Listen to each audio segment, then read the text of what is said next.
to the WrestleHavoc Podcast on YouTube, where we discuss everything in and outside of the squared circle. We talk all that goes on in the realm of WWE and AEW every week. And now, here's your host, the one that will give you a reality check on pro wrestling, Flamin' Ricky DeReyes. This is the WrestleHavoc Podcast.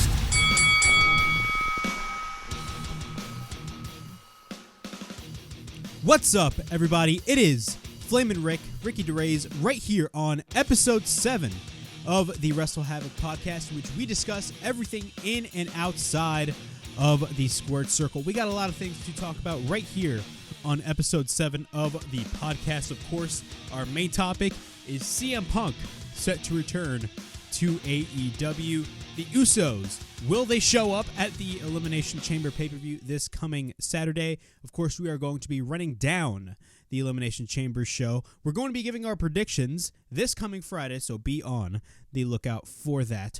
Also, Cody Rhodes was on Ariel Helwani's MMA Hour podcast, and he talked about the AEW Media Scrum incident. So we got a lot of things to talk about right here on the podcast. But before we get on with all this craziness and much more, make sure to like and subscribe to the WrestleHavoc Podcast right here on YouTube, in which we discuss everything in and outside of the squared circle. Make sure to like and subscribe for more content, and as the frickin' referee would say, ring that damn bell for more notifications. Also, the WrestleHavoc Podcast is also available on audio platforms. It is available on Apple Podcasts, Spotify, Anchor, and Google Podcasts.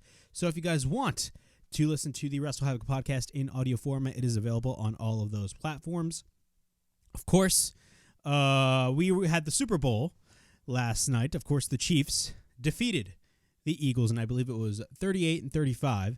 Yeah, man. So I stated earlier that I wasn't going to be giving you guys the main show during Super Bowl day, and I was originally planning on doing it on Saturday, but I got caught up with a lot of stuff, so unfortunately I didn't get down with that. But hey, here we are. We got episode 7 of the podcast, and we got a lot of things to cover on the show. In our first topic of the day, we're going to be talking briefly about Jerry the King Lawler, who actually recently suffered a massive stroke.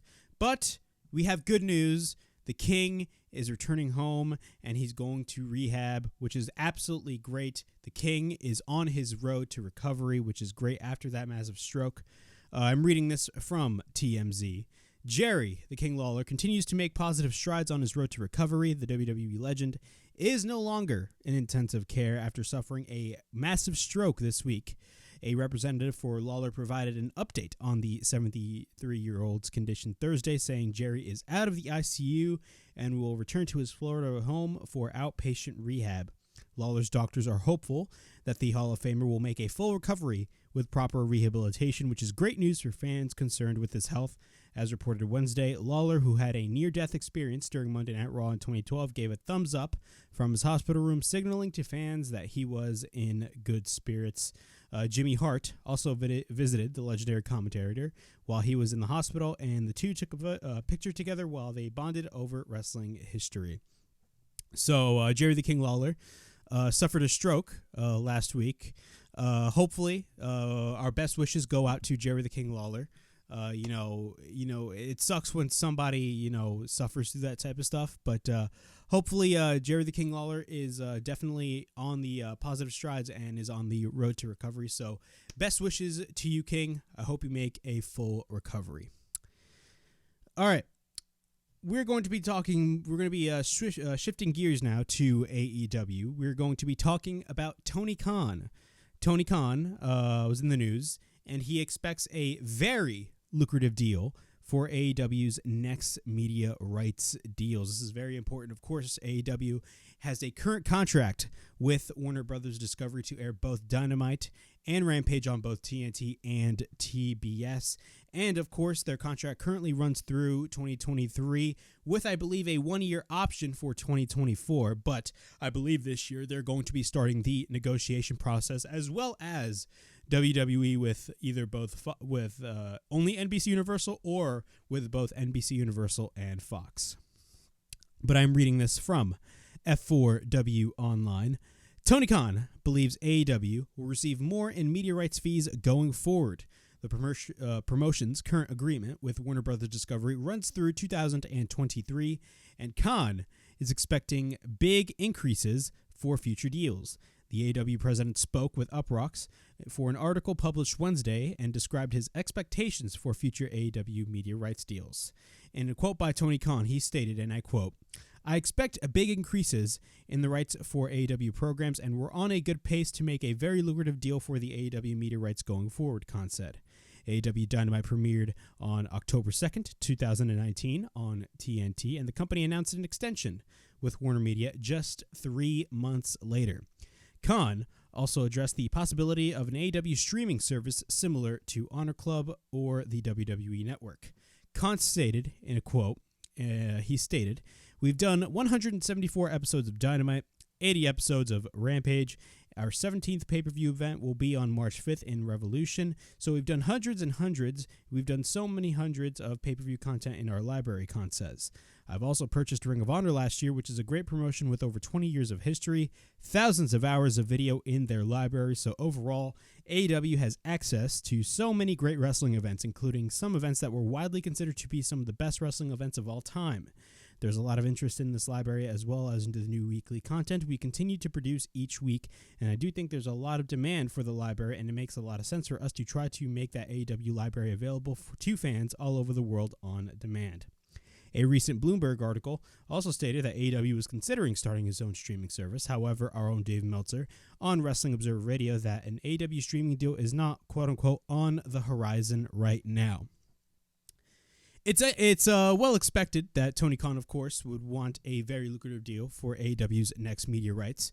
It's pretty self-explanatory, and it's pretty safe to say that AEW will be getting a next TV deal / an extension, most likely with Warner Bros. Discovery. I think it's pretty obvious to note right now that even though Warner Bros. Discovery is doing a lot of cost cutting, and trust me, they have been doing a lot, and I mean a lot of cost cutting, it's pretty self-explanatory if you really think about it. It's pretty self-explanatory that AEW's value is really towards Warner Bros. Discovery. Warner Bros. Discovery, if they really think about it, need to realize that AEW is very valuable to them because usually almost every week they are number 1, number 2, or number 3 on cable television for most weeks. Now, for some weeks, they tend to go downhill. I believe the recent Dynamite ratings were not really that good. I believe they did 899,000 viewers, but eventually they will go back up.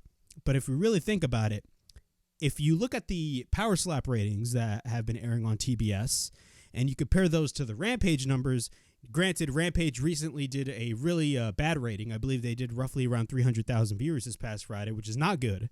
But if you really think about it, after those Power Slap ratings came out, it's pretty self-explanatory to see how much the value AEW has towards Warner Bros. Discovery. And we can all agree that AEW will be most likely getting an extension with Warner Bros. Discovery. The only question that we all need to ask ourselves is not if they will get an extension, because we all know that's going to happen at the end of the day. The only question that we all need to ask ourselves is how much money they will get. Because I believe currently Warner Bros. Discovery is giving them roughly around, I believe it's $44 million per year. Now, the amount of money, the increase is really the question that we need to ask ourselves. We all know WWE is going to get a huge increase regardless, especially with the news of a sale going on. But if you really think about it, how much money is AEW going to get out of this next television deal? And what are the perks for this next television deal? Is Rampage going to move nights? These are questions that we all need to ask ourselves. Is Rampage going to move nights?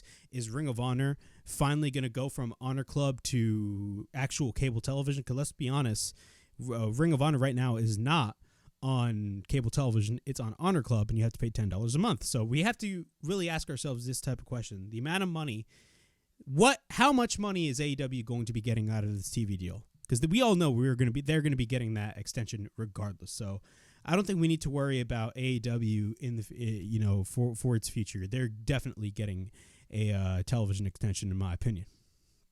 Speaking of television, AEW and ESPN announced a broadcast deal for Australia, New Zealand, and Pacific Islands. This marks AEW's first such deal in the region. Once again, I'm reading this from F4W Online. AEW and ESPN announced a partnership Thursday, and that will see Dynamite, Rampage, and pay-per-views be made available to ESPN subscribers in Australia, New Zealand, and the Pacific Islands. Starting on Thursday, February 16th, AEW Dynamite will air on Thursdays, Australian Eastern Daylight Time, and AEW Rampage on Saturdays, Australian Eastern Daylight Time, with episodes available via the same day replays and on demand as well. Via ESPN, fans will be able to purchase AEW pay-per-views like Revolution, Double or Nothing, All Out, and Full Gear. Both ESPN and ESPN2 are available via Foxtel, Kayo Sports, Fetch TV, and Sky and Z. Foxtel is the broadcast entity that also has an extensive partnership with WWE. As noted in AEW's press release, this is AEW's first broadcast deal in the region and ESPN's first partnership with a pro wrestling organization in that region. So this is nothing but good news for AEW at the end of the day. I say this because of the fact that they're expanding into more regions. And at the end of the day, one of the biggest reasons why WWE is where they are right now is because of their international markets. A lot of people, they are really successful here in the States. But if you really think about it, the I don't want to say the backbone, but one of the key reasons as to WWE's success throughout all these years that they've been around is definitely going into these international markets. And AEW is definitely trying to capitalize on that and going into those international markets, going to New Zealand, going to Australia, going into the Pacific Islands. This is a very good thing for AEW at the end of the day. And I think what we really need to think about is the fact that where is AEW going to go next? Now, people are saying, oh, is this going to jeopardize their deal with Warner Brothers Discovery? No. Yes, it's ESPN, but it's ESPN internationally. It's not, a deal, Warner Brothers Discovery is their deal in the States. ESPN, of course, is one of their international deals, and I believe they were on, I forgot what other networks they were on internationally, but if you really think about it, does this open the door for maybe an ESPN to think about AEW? Because keep in mind, Warner Brothers Discovery is not only their option. There are plenty other options right there. I always thought, ESPN would be a perfect fit for AEW. Another question we need to ask ourselves is, what about Fox? Let's be honest. Fox paid how much money for WWE? And look, we can all gloat about how great SmackDown is. But let's be honest. The amount of money that Fox paid for just SmackDown alone is astronomically insane. I either see them signing an extension by them paying the same amount of money, or if NBC Universal now, I believe there was a report that came out last week, and it was even stated on CNBC that, it looks like NBC Universal is not in the running to buy WWE. But what if they did buy WWE? What would that mean for SmackDown on Fox? If that had happened, I would presume that they would honor the contract that they would have with Fox, wait until the contract runs out, and then move SmackDown over to NBC. That is my personal guess if that is the case. But again, Fox could be a very interesting discussion as well. Do I think it's likely that will happen? No. But we need to look at other networks as well because there is a big opportunity for AEW out there. All right. In our next topic, we're going to be talking about Cody Rhodes. Yes, the winner of the 2023 Royal Rumble match. Cody Rhodes is in the news, and he was on Ariel Helwani's The MMA Hour. The MMA Hour, of course. Ariel Helwani has a lot of MMA guests there, but also he has a lot of pro wrestling guests. I believe he had MJF there as one of the guests and all that stuff. Cody Rhodes, of course, is now one of his new interviews that he had. I did not. Now, keep in mind, I did not watch the full interview. I just watched clips of the interview, but I did see clips of Cody Rhodes talking about the media scrum incident. So Cody Rhodes was talking about the AEW All Out incident, and he stated, "I just hated seeing that." Now, once again, I'm reading this from F4W Online. Cody Rhodes says he was quote-unquote bummed out when he learned of CM Punk's press conference following the AEW All Out pay-per-view and the backstage scuffle that occurred shortly thereafter. Rhodes appeared in studio, yes, he did appear in studio for the MMA Hour with Ariel Helwani on Monday. He was asked for his thoughts on what happened after AEW's pay-per-view last September. Rhodes responded, and I quote, I had a great relationship with Matt, Nick, and Kenny, and I still do. It definitely was tested by being young executives. It was tested by having different opinions on wrestling, but for our different opinions, it made it strong. That's what made us work. I want to do Crockett and Old School, and they want to do PWG and West Coast, and damn, I loved it. I liked it. That contention is what made us bond. We're bonded forever because of things that we did. I also had a great relationship with Punk. He was my dinner buddy. They'd order dinner for me at AEW every week as one of my management perks or whatever. I don't think he knew I always just put it on my tab because I wanted to make sure he was getting something too, salmon or sushi. We talk about it a lot, but we had a great relationship. We would sit and chat, and I was excited to have him back. So then I watched it. Just from my sitting there, there was some people texting me. I remember somebody texted me saying, "Man, you're the smartest guy in the room." And I wanted to write back like, "F you, man. I don't feel that way. I feel this thing we built got damaged. And I'm not putting any blame on anybody. Sorry. I'm super Switzerland on this one. But I'm not putting any blame on anybody, but I just hated seeing that because as the company grows, I hope it continues to grow. I hope people remember that the mission in the first place, of course, the mission he's talking about is the revolution. And he talks about how he wants people to remember his mission in the first place, why we were there, and if you bring people who don't know the mission, then things like that can happen. I'm not saying he didn't know the mission or anything of that nature, but it was just bummed out. That's how I felt. I was bummed out. Building an alternative wrestling promotion is definitely a feather in the cap. I don't want that to be erased. I don't want that to go away. That was a situation that was so big and heavy, I don't think it was helpful. Maybe you can make it helpful. Maybe you can do something with it, but that's just how I felt. No heat on Punk, no heat on Matt and Nick, Kenny or Tony. I was just bummed out when I saw that's not how we envisioned it. The spirit of All In, if you ever lose that spirit, you're lost, and I think the spirit was gone in that moment. Doesn't mean you can't get it back, but it was just a bummer. Earlier in the conversation, Rhodes was then asked about his father's legacy playing a role in the current storyline, and he was talking about many other topics, which I'm not going to get into because I didn't watch the interview and I want to react to the interview, but that was a quote by Cody Rhodes talking about the AEW Media Scrum incident. Overall thoughts on what Cody Rhodes says. Let's be honest with ourselves. Cody Rhodes is a humble human being, and that's why a lot of us, including myself, respect him so much. Look, it's safe to say that a lot of the craziness that was going on in AEW last year primarily happened after Cody left. It's pretty obvious.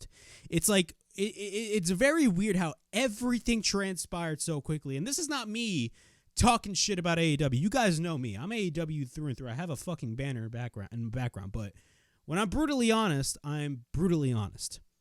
It's funny how all of this stuff happened after Cody left and ever since Triple H took over, because let's be honest, the whole Media Scrum incident that happened with CM Punk happened at the worst possible time for them.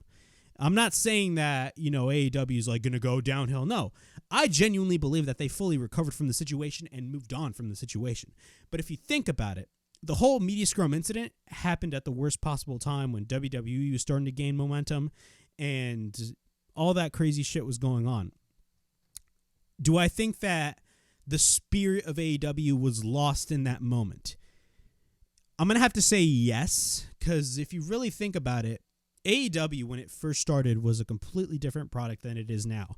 I'm not saying that the product is bad. If anything, I think the product relatively now is really good. I'm very much enjoying what I am seeing on television.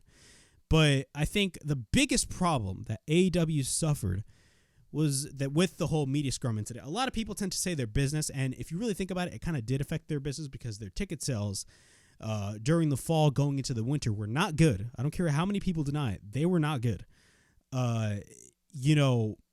If you really think about it, AEW, I feel like what hurt them the most after that Media Scrum incident was their morale backstage and all of the bad publicity that was going on. Because after the whole CM Punk bullshit was going down, you had every week, like a story came out left and right. You know, there was drama between Britt Baker and Thunder Rosa, and then we had, you know, drama with Eddie Kingston and Sammy Guevara, in which Eddie Kingston pie-faced Sammy Guevara, and Eddie Kingston got secretly suspended. And we had the whole Andrade Sammy Guevara incident. Like, as Solomonster says, and let me quote Solomonster, I'm a big fan of his, All Elite Wrestling went from All Elite Wrestling to All Elite Daycare. It was just absolutely insane. But I genuinely believe that they have recovered and moved on from the situation. Now, was it bad to see that go down? Yes, I think it was fucked up the way everything went down. I think Punk was in the wrong, the Elite were in the wrong, and Tony was in the wrong. You may take sides all you fucking want, but at the end of the day, everybody, all parties involved, were at fault with this. Especially Tony's, because of the fact that he kind of shrugged off the whole situation as it was going down ever since May. Because all this started in May on that Go Home episode of Dynamite where Hangman Page cut that promo. And then when Punk was out with his first foot injury, of course, right after he won the AEW World Championship, that's where things started going down the drain and where all the reports started coming out about, quote-unquote, the Elite, you know, saying that, you know, Punk was the reason why Colt Cabana was not being utilized on television. Keep in mind, this whole situation was over Colt Cabana, a guy that is not even a main focus on the show.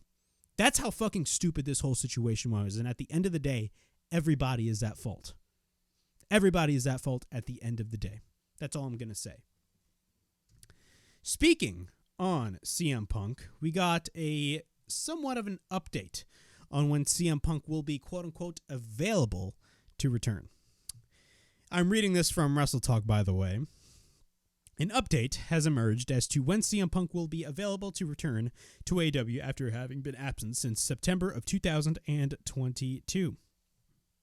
Following the comments made by CM Punk at the post-show media scrum for AEW All Out on September 2022, and the backstage fight that followed, the former AEW World Champion hasn't been seen on AEW television. Dave Meltzer, speaking on the Wrestling Observer radio show, gave his insight to the current CM Punk situation, saying, quote-unquote, they are lacking in that babyface position, which is something fierce. They had a shot with MJF. Obviously, they did the double cross on that, and MJF was great as a heel tonight, but they don't have, quote-unquote, the guy. Punk's not going to be the guy either.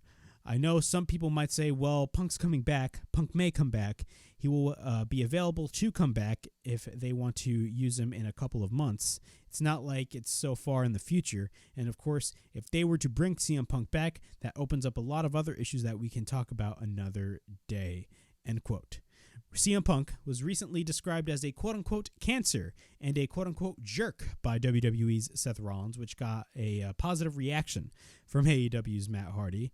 This isn't the first time that CM Punk has been described as a quote-unquote cancer, with Chris Jericho reportedly using the term straight to the man's face. So yeah, man, it looks like CM Punk will probably be available soon. You already gave my thoughts on whether or not I believe CM Punk should come back or not. At the end of the day, I believe CM Punk should come back. Now, I know we all crapped on CM Punk after the incident, and we had every right to. But I always had that belief that time heals all wounds, and at the end of the day, everybody, and I mean everybody involved in the fucking situation, needs to reconcile. I think reconciliation is very important, you know, in the business. And not only that, make money off the whole situation. I know that sounds very impossible to some people. It goes to show you the amount of egos that there are. But if you really think about it, if they made money off of this whole situation, I guarantee you AEW could possibly do their biggest business ever, in my opinion. Because keep in mind, you know, WWE had a pay-per-view the night before All Out with Clash at the Castle. And if you really think about it, WWE, in a way, kind of stomped AEW on their home turf. But at the same time, AEW, in my opinion, had the better show. But think about this, though. Coming out of All Out, even though it was bad press, all eyes were on AEW. But granted, it was in a negative light, but at the end of the day, all eyes were on AEW. Now, if they managed to turn this into a whole angle as the main event for maybe, I don't know, Double or Nothing, I guarantee you that they could not only do their biggest business, but they could possibly top All Out 2021 as their highest pay-per-view buy rate, in my opinion. because of the nature of the whole thing, and it would literally have the wrestling world talking and buzzing at the same time. If they ever did CM Punk and FTR versus the Elite for the trios titles, sign me the fuck up. I think I don't think CM Punk is going to the WWE. Some fans are very illogical in my opinion, because just because Seth Rollins is saying that CM Punk is a cancer doesn't mean that CM Punk is going to go to the WWE. You do realize that CM Punk is still under contract with AEW. Now, there was reports about AEW wanting to buy out CM Punk's contract, or CM Punk wanting AEW to buy out his contract. But at the same time, we really haven't seen updates regarding that situation, and in my opinion, it looks like that is not going to be the case. I feel like Punk himself, my personal belief, and this is just my belief, don't take my word for granted, because I know some people just love just to make bullshit up, saying that, oh yeah, what I say is official. Just take what I say with a grain of salt. I genuinely believe that Punk, at the end of the day, knows what he did was wrong, and just wants to come back and just apologize to people. Now, Punk has been very interesting on Instagram. He's been posting a lot of weird stories. He posted a story about forgiveness and all that stuff. He also posted a story having pictures with Danhausen, Brody King, all of those guys. So do I think he's going to be returning to AEW at some time? I genuinely believe so. It all depends on the nature of his injury, and I believe he's currently recovering from his injury. I mean, he's been going to the gym recently. So honestly, do I think he will return? My best bet is yes. I think he will return. And honestly, I'm starting to believe that, I'm starting to not believe the rumors that CM Punk was a cancer. Now, I do believe that Chris Jericho stated that he was a cancer straight to his face at the moment of the backstage fight that went down. But do I believe the reports of the entire roster just absolutely hating CM Punk? No. Slowly, as the months started to progress, I started to not believe that, because of the fact that you had people like Dax Harwood, you had people like MJF, Ricky Starks come in and say, hey, look, Punk was really good to us. If you listen to FTR's, the FTR podcast with Dax Harwood clearly stated, like, this dude was a gem to all of us. So, I mean, if it really poses the question, was Punk really a cancer? Because at the end of the day, them bringing in CM Punk was possibly the best thing for AEW business-wise as a whole, because Punk was always the draw. I remember when Punk first came in, people constantly denied he was not a draw.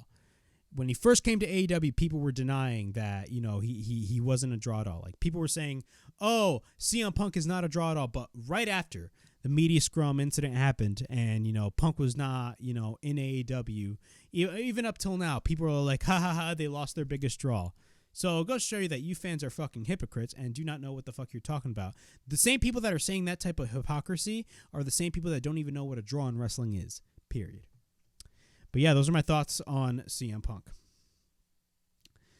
Some quick WWE news here. WWE SmackDown will emanate from the O2 Arena in London, England on June 30th, 2023. I'm reading this report from Fightful. WWE is making a doubleheader in the O2 Arena in London, England by presenting WWE SmackDown in the same venue as Money in the Bank 2023. WWE previously announced that its Money in the Bank Premium Live event will emanate from London for the first time on July 1st. Now that WWE has announced that the Friday Night SmackDown on June 30th will also be headed inside the O2 Arena in London. So, yeah, man. So we all know that Money in the Bank will be in London, England. Now, granted, I'm kind of quite disappointed that we're still going to be getting the Money in the Bank pay-per-view, because there was a lot of rumors that Money in the Bank was no longer going to be its own pay-per-view and going to be moved to WrestleMania. But in exchange, hey, man, we're getting a pay-per-view in the UK. I mean, honestly, I'm down for that. I mean, again, I've stated it in the Clash of the Castle review, man. Fans in Cardiff and the fans in the UK are probably one of the most passionate fans in the whole world. Like, the UK is there's a huge market for wrestling in the UK, and I think them having their own pay-per-view is just fantastic in and of itself. So, SmackDown, for you guys in the UK, you guys want to get tickets for the SmackDown show and the Money in the Bank show coming late June, early July, definitely get them when they get on sale, because it's going to definitely be a treat. And now that Triple H is at the helm, it's going to be absolutely fantastic. Speaking of events, we got where WWE's biggest party of the summer, SummerSlam, will take place. SummerSlam 2023. And WWE is going to be bringing SummerSlam back to Michigan for the first time in 30 years. So WWE announced that SummerSlam will be held at Ford Field in Detroit, Michigan on Saturday, August 5th.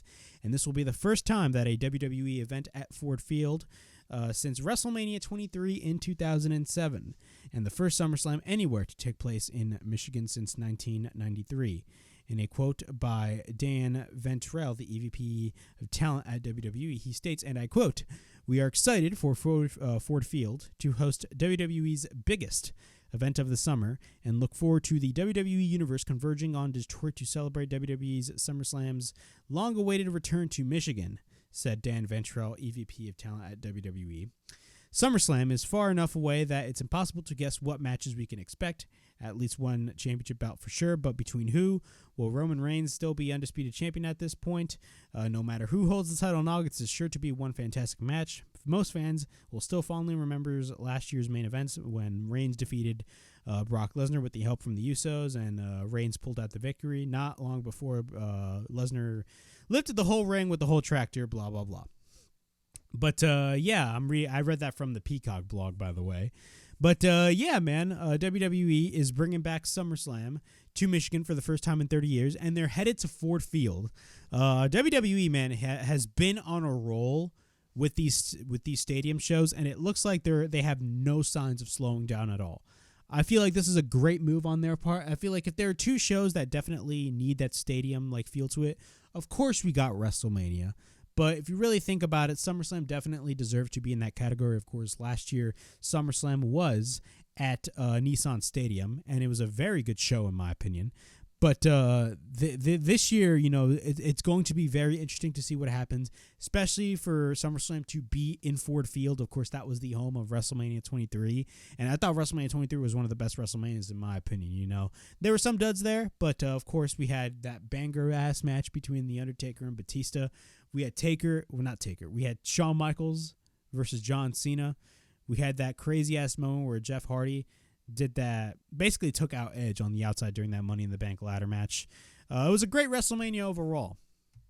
And I think, you know, SummerSlam is going to be fantastic, in my opinion. You know, WWE pay-per-views, you know, you may criticize WWE all you want, but the one thing that we can't deny is that WWE's pay-per-views have been top-notch these past couple of months.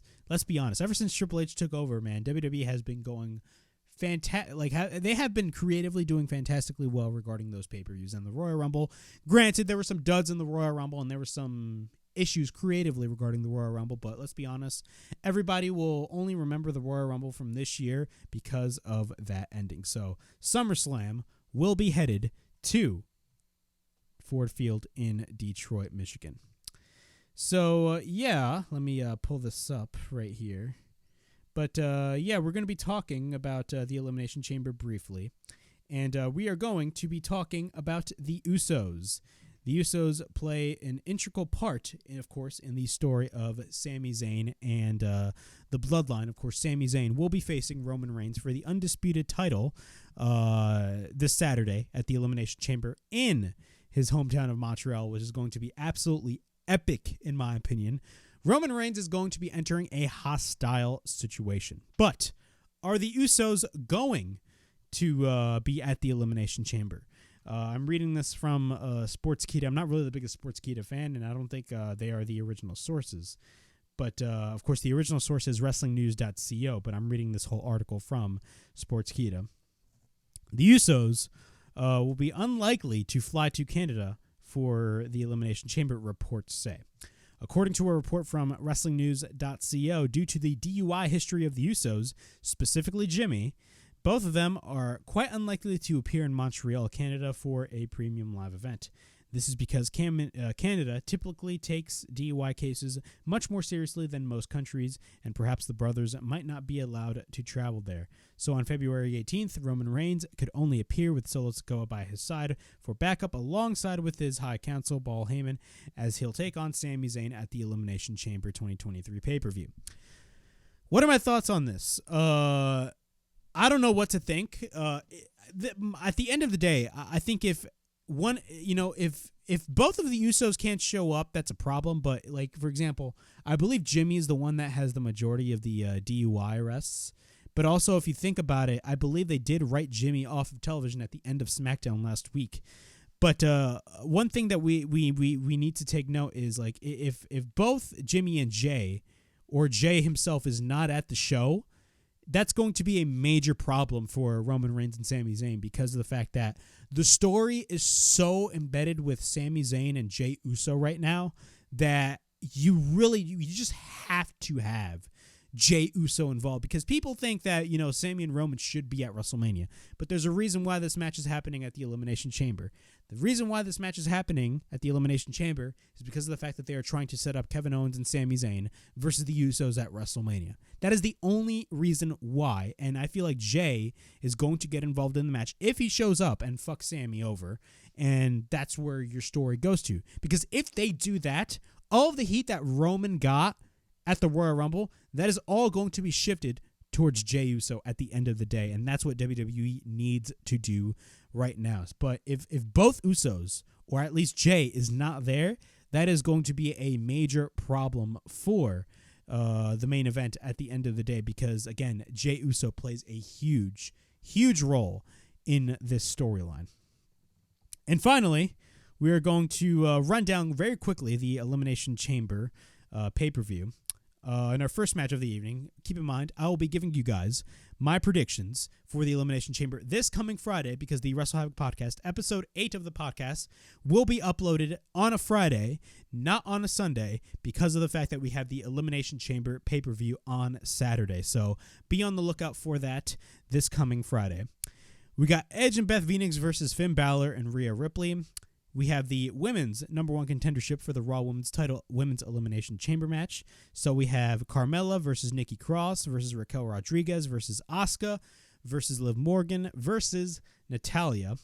We have the men's Elimination Chamber match for the United States Championship with Montez Ford, Johnny Gargano, Bronson Reed, Austin Theory, of course, who is the champion, Seth Rollins, and Damian Priest.